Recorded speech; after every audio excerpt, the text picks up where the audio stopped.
we had to undertake a major banking crisis reform that we consolidated a number of banks. At that time, 2018, 2019, this cost almost close to $7 billion for the country to save the banking system, almost $7 billion. Now, the choice that was available was either you let the banking system collapse or you save it. There was really no middle way. Whose deposits were you going to let go? And we had to save the banking system and the deposits of 4.6 million people.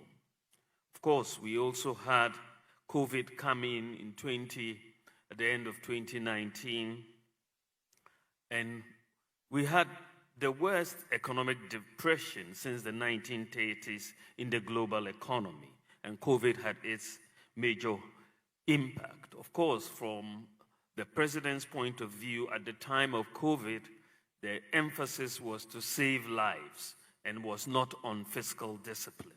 And so we had to basically focus on saving lives at great fiscal cost.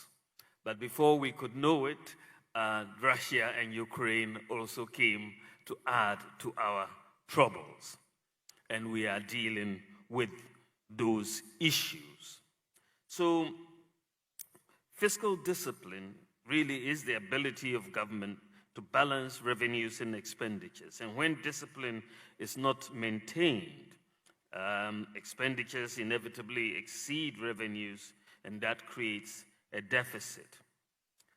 Following where we are, government has focused in the 2022 budget on fiscal consolidation to enhance debt and fiscal sustainability as we implement our economic revitalization and transformation program. The measures that have been implemented in the 2022 budget include validation and revenue-enhanced measures to reposition our economy.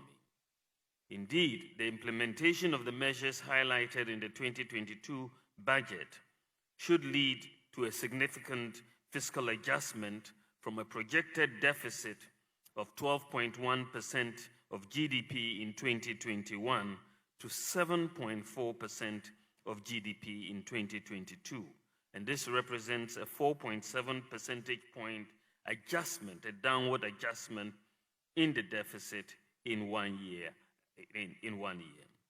In January 2022, government announced and began implementing a 20% expenditure cut as part of the fiscal stabilization and debt sustainability measures through the Minister for Finance.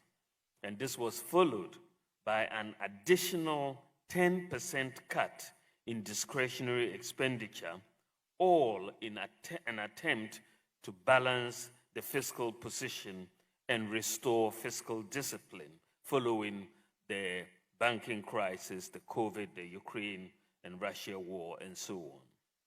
In addition, the Ministry of Finance has strengthened expenditure monitoring systems and processes to ensure effective implementation of these measures.